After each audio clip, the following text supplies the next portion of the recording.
Hello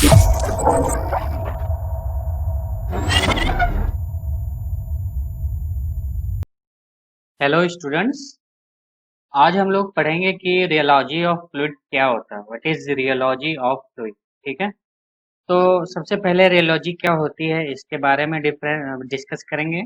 उसके बाद different types of जो फ्लूइड होते हैं उनके बारे में डिस्कस करेंगे। जो डिफरेंट टाइप्स ऑफ फ्लूइड के बारे में स्टडी करना होता है ना, उसी को हम रियोलॉजी बोलते हैं। तो स्टार्ट करते हैं।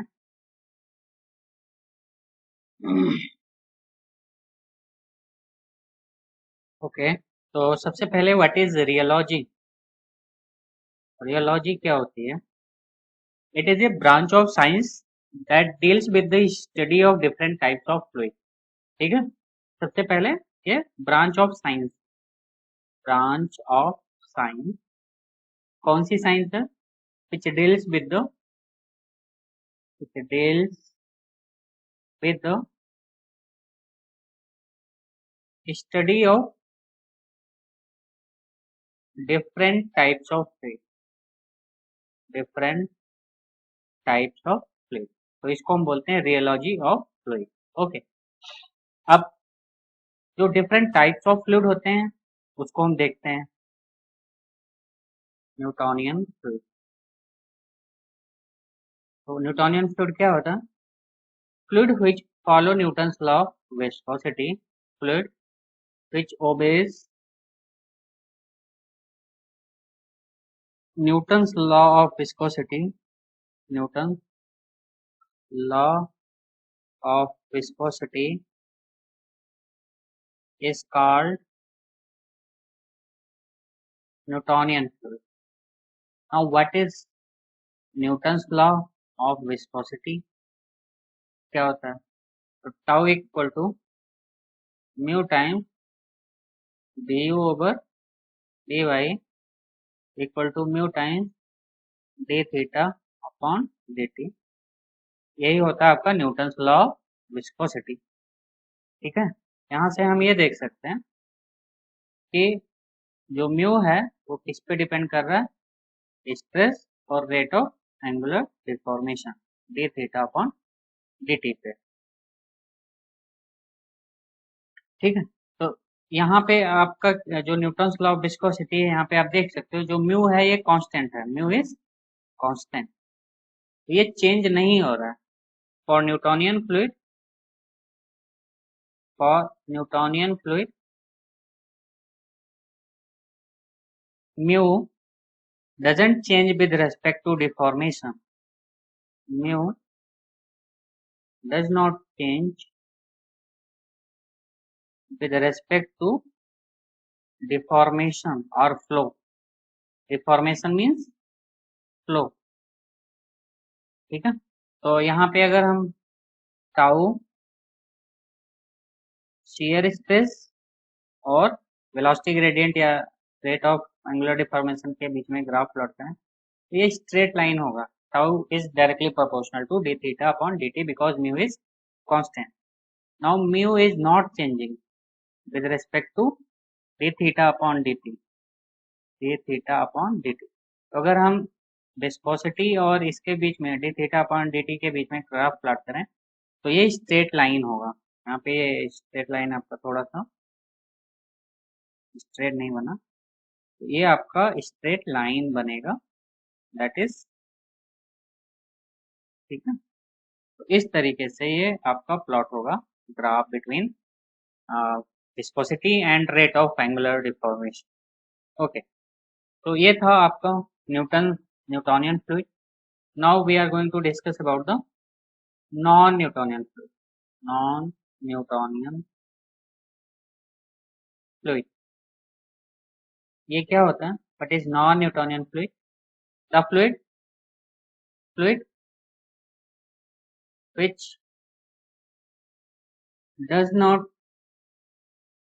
follow या obeys Newton's law of viscosity, it is called non Newtonian fluid. ठीक है, तो अगर ये फॉलो नहीं कर रहा है तो कुछ किसी भी दूसरे मैथमेटिकल इक्वेशन को फॉलो करेगा। तो ये इसका जो मैथमेटिकल एक्सप्रेशन होगा tau is equal to a times d theta upon d t to the power n. Okay, इसको हम ऐसे लिख सकते हैं tau equal to a times d theta upon d t to the power n minus 1 into d theta upon d t. अगर हम इसका multiplication है तो इसको अगर हम सॉल्व करेंगे तो यही आना चाहिए। n माइनस 1 प्लस 1 करेंगे तो ये कैंसिल आउट हो जाएगा, ये आपका n ही आएगा। तो इस तरीके से हम लिख सकते हैं। तो ये चीज है, इसको हम बोलते हैं अपैरेंट। अब इसको हम बोलते हैं म्यू अपैरेंट, ठीक है। तो यहां से अगर हम देखें तो tau equal to mu apparent into d theta upon d t. तो डिफरेंस जो आ रहा है न्यूटोनियन और नॉन न्यूटोनियन में, वो म्यू अपैरेंट का आ रहा है। यहाँ पे ये चेंज हो रहा है, ये न्यूटोनियन में कांस्टेंट रहता है, बट नॉन न्यूटोनियन फ्लूइड में ये चेंज हो रहा है, ये कांस्टेंट नहीं है। तो इसको हम बोलते हैं म्यू अपैरेंट, ठीक है। तो अब वन बाय वन हम जो नॉन न्यूटोनियन फ्लूइड है उसके बारे में डिस्कस करेंगे। तो पहला जो आपका है वो क्या है, डाइलेटेंट फ्लूइड। डाइलेटेंट फ्लूइड, ठीक। तो डाइलेटेंट फ्लूइड के लिए जो यहाँ पे n की वैल्यू है, ये n की value, this value n is greater than 1. So for dilatant fluid n is greater than 1. Okay. तो n 1 से ज्यादा है, फिर से लिख लेते हैं। पहला है आपका dilatant fluid and for this n is greater than 1, इसको हम बोलेंगे dilatant fluid, ठीक। तो n अगर 1 से ज्यादा है तो उसका क्या इफेक्ट होगा विस्कोसिटी पे, ये सारी चीजें हमें देखना है, ठीक। हमने पढ़ा था अभी tau equal to mu apparent times d theta upon d t, ठीक है। ये नॉन न्यूटोनियन फ्लूइड है and tau equal to mu times d theta upon d t to power n, ये दोनों सेम। तो यहाँ पे जो म्यू है दैट इज कांस्टेंट, यहाँ पे म्यू आपका चेंज हो रहा है विद रिस्पेक्ट टू स्ट्रेन। तो as d theta upon d t, अगर d theta upon d t increase कर रहा है, मतलब डिफॉर्मेशन इंक्रीज कर रहा है, पहले कम डिफॉर्मेशन हो फिर ज्यादा, मतलब फ्लो इंक्रीज कर रहा है, तो जो म्यू अपैरेंट है वो भी क्या होगा, इंक्रीज होगा, ठीक है। तो इसको बोलते हैं shear thickening fluid, shear thickening fluid.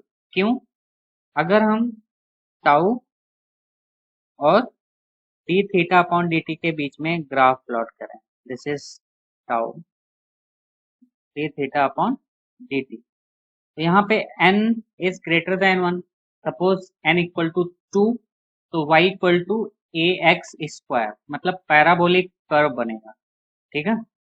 If n equal to 2 then it becomes y equal to x square form of equation, ऐसा बनेगा। तो ये पैराबोलिक इन नेचर है, इस तरीके का ग्राफ प्लॉट होगा, ठीक है। तो यहाँ पे n इज ग्रेटर देन 1 है। नाउ अगर हम म्यू अपैरेंट और एंगुलर डिफॉर्मेशन के बीच में रिलेशन देखें, तो ये d theta upon d t है and this is mu apparent.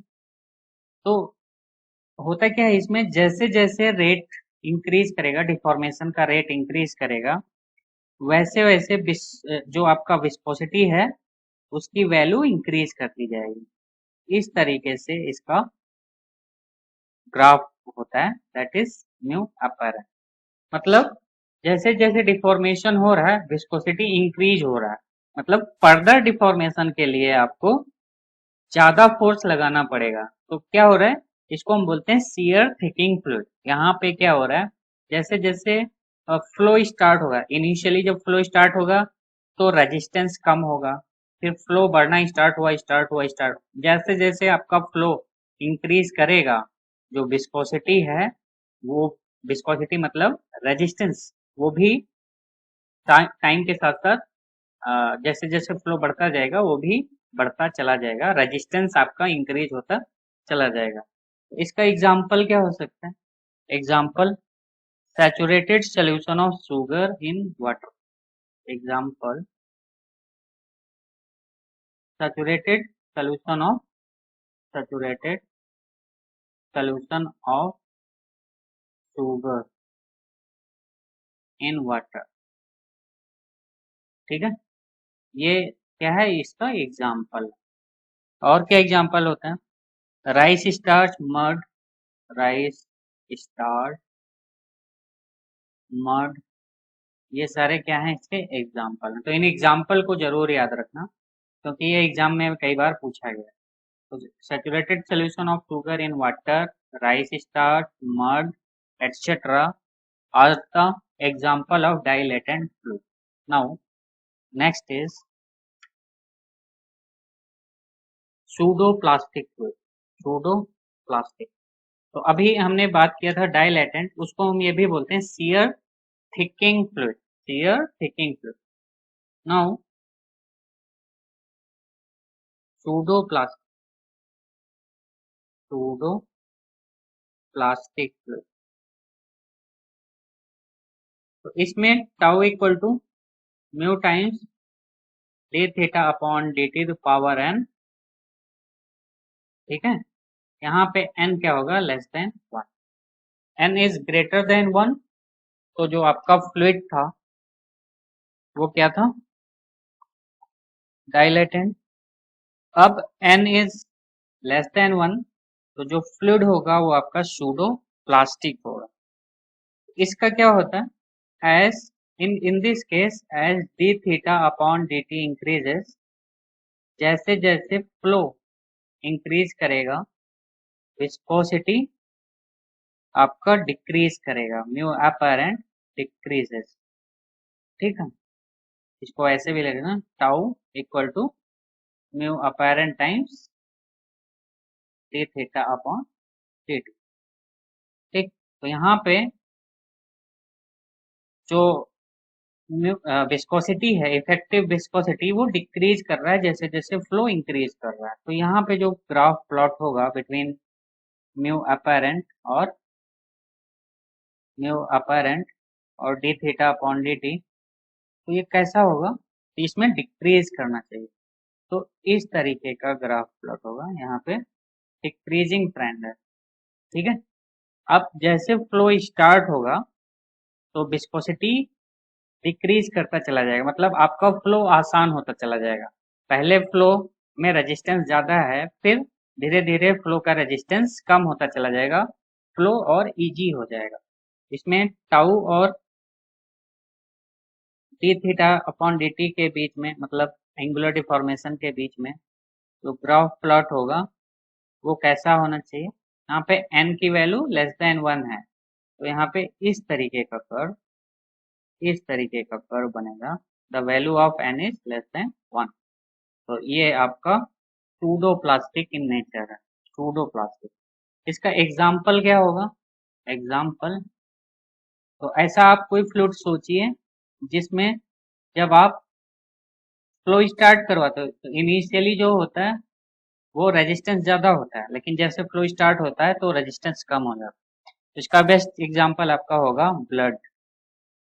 Blood starting में थक्का बन जाता है, जम जाता है, लेकिन जैसे जैसे उसको आप फ्लो करवाएंगे, उसको मूव करवाएंगे, तो उसमें फिर से वो फ्लो होना स्टार्ट हो जाता है और रेजिस्टेंस जो है वो खत्म हो जाता है, कम हो जाता है, विस्कोसिटी कम हो जाता है। ऐसे ही मिल्क है, मिल्क को अगर आप छोड़ देंगे तो वो विस्कस हो जाता है, बहुत ज़्यादा इसकी थिकनेस बढ़ने लगती है। ठीक है, लेकिन अगर आप कई उसको घोल देंगे या स्टीरर से के थ्रू उसको मूव करा देंगे तो उसकी विस्कोसिटी कम हो जाती है। ठीक है, तो these are the example of pseudoplastic fluid. ठीक है, सूडो सूडो मीन्स जो सूडो है, जो चीज सही रियल नहीं है उसको हम सूडो बोलते हैं। ठीक है, तो these are the graph between angular deformation, shear stress and apparent velocity for the pseudo-plastic fluid. Now we will move for next type of fluid, that is ideal Bingham plastic. Ideal Bingham plastic fluid. ठीक है, इस fluid के बारे में हम पढ़ना है। इसके लिए जो मैथमेटिकल इक्वेशन होगा tau equal to a plus b times d u over d y to the power n. Okay, and a can not be equal to 0। ठीक है, तो इस तरीके का जो फ्लूइड होता है इस लॉ को फॉलो करता है, मैथमेटिकल इक्वेशन को, उसको हम बोलते हैं आइडियल बिंघम प्लास्टिक। ठीक, तो अगर हम इसका ग्राफ प्लॉट करें तो इस तरीके से प्लॉट होना चाहिए। टाउ यहाँ पे क्योंकि ए की वैल्यू कांस्टेंट है, ये कांस्टेंट है तो 0 से नहीं शुरू हो सकता, किसी सम कांस्टेंट के बाद से शुरू होगा, तो इसको हम बोलते हैं yield stress. This is called yield stress. ठीक है, अब हम अगर उस फ्लूइड के ऊपर फोर्स लगाएंगे तो ये डिफॉर्म होगा, इस तरीके से ये फॉलो करेगा। ठीक है, इसका ये इक्वेशन बन रहा है आपका,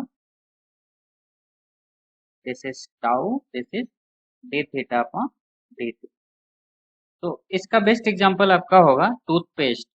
ठीक है, एग्जांपल अगर हम लें एग्जांपल तो क्या होगा, टूथपेस्ट। तो अगर आप टूथपेस्ट को देखो तो अगर सपोज हमने बहुत ही स्मॉल फोर्स लगाया तो टूथपेस्ट फ्लो नहीं होगा, फिर हम फोर्स को बढ़ाते गए बढ़ाते गए बढ़ा, एक टाइम ऐसा आएगा कि फ्लो होना स्टार्ट हो जाएगा। तो वो जो फोर्स हम बढ़ाते जा रहे हैं उस फोर्स को इस यील्ड फोर्स बोलते हैं, और उस टाइम पे जो स्ट्रेस होगा उसको हम बोलेंगे यील्ड स्ट्रेस। ठीक, तो इस तरीके से ये होता है, इसको हम बोलते हैं आइडियल बिंघम प्लास्टिक। ठीक है, अब ये प्लास्टिक टाइप का बिहेवियर रखता है, फ्लो होना स्टार्ट हो गया, हमने छोड़ दिया तो वहीं पे वो रुक जाएगा, फ्लो नहीं हुआ, फिर से हम फोर्स लगाएंगे तो फिर से डिफॉर्म होगा। तो ये प्लास्टिक बिहेवियर भी रखता है और कुछ कांस्टेंट इसमें यील्ड स्ट्रेस होता है, तो यील्ड स्ट्रेस के बाद ही ये फ्लो होना स्टार्ट होगा। अगर हम अपैरेंट म्यू अपैरेंट की बात करें, म्यू अपैरेंट और d theta upon d t, तो इसका ग्राफ कैसा होना चाहिए, म्यू अपैरेंट यहाँ पे कांस्टेंट है, इस तरीके से ग्राफ प्लॉट होगा। एग्जांपल में इसका टूथपेस्ट है, the fluid which flow only after application of some finite stress is known as Bingham plastic. ठीक है, कुछ फाइनाइट स्ट्रेस के बाद ही ये फ्लो होगा। फ्लूइड लिख देते हैं इसको, fluid which flow after some finite stress is called Bingham plastic.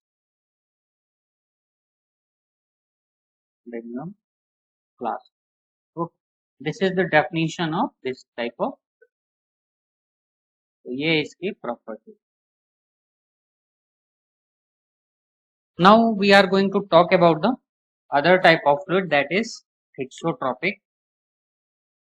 Thixotropic fluid. ठीक है, thixotropic fluid. Now हमने अभी जो देखा था बिंघम प्लास्टिक के केस में, उसमें n की वैल्यू 1 थी। अब अगर tau equal to a plus b times d theta upon dt to the power n and n cannot be equal to 1, तो इसको हम बोलेंगे थिक्सोट्रोपिक फ्लूइड। तो अब n क्या हो सकता है, तो उसके दो चांसेस हैं, पहला n इज ग्रेटर देन 1 और दूसरा n इज लेस देन 1। तो एक हम डिस्कस कर लेते हैं, that is n is less than, तो इसको हम फॉलो कर रहे हैं, n इज लेस देन 1। तो अगर हम इसका ग्राफ प्लॉट करें तो किस तरीके से प्लॉट होगा between tau and D theta upon D. ये टाउ है, ये d theta upon d t. तो हमने देखा था कि ये आपका बिंघम प्लास्टिक का ग्राफ था, n इक्वल टू 1 था, तो n इज लेस देन 1। तो जैसे पहले हमने यहाँ पे ग्राफ प्लॉट किया था, इसी तरीके से यहाँ पे प्लॉट होगा, n इज लेस देन। और दूसरा क्या होना चाहिए, n इज ग्रेटर देन 1, तो यहाँ पे n इज ग्रेटर देन। तो इसके बारे में हम डिस्कस कर रहे हैं, थिक्सोट्रोपिक। ये आपका रियोट्रोपिक होगा, रियोट्रोपिक, और ये आपका थिक्सोट्रोपिक, थिक्सोट्रोपिक। तो इस केस में हम देख रहे हैं कि ये इस टाइप का मैथमेटिकल इक्वेशन फॉलो कर रहा है। इसका एग्जाम्पल क्या होगा, एग्जाम्पल, तो एग्जाम्पल में आप देख सकते हो कि प्रिंटर इंक और पेंट होता है, पेंट एंड प्रिंटर इंक।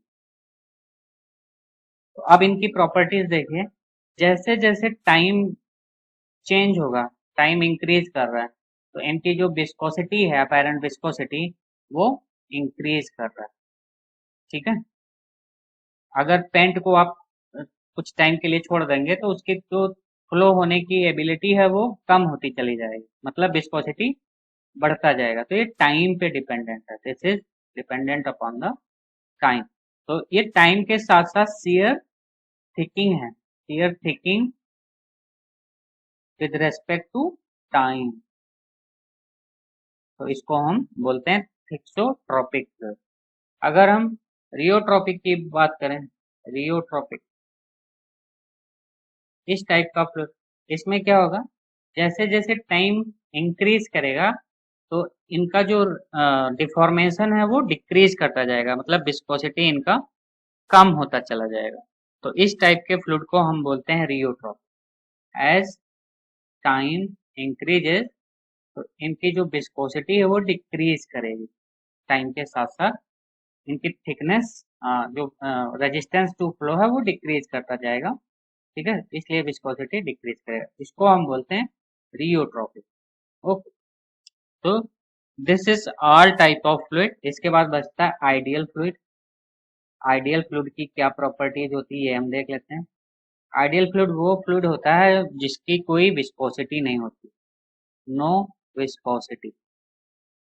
ठीक है, दूसरा इसकी प्रॉपर्टी क्या होगा, इनकम्प्रेसिबल, इनकम्प्रेसिबल होता है।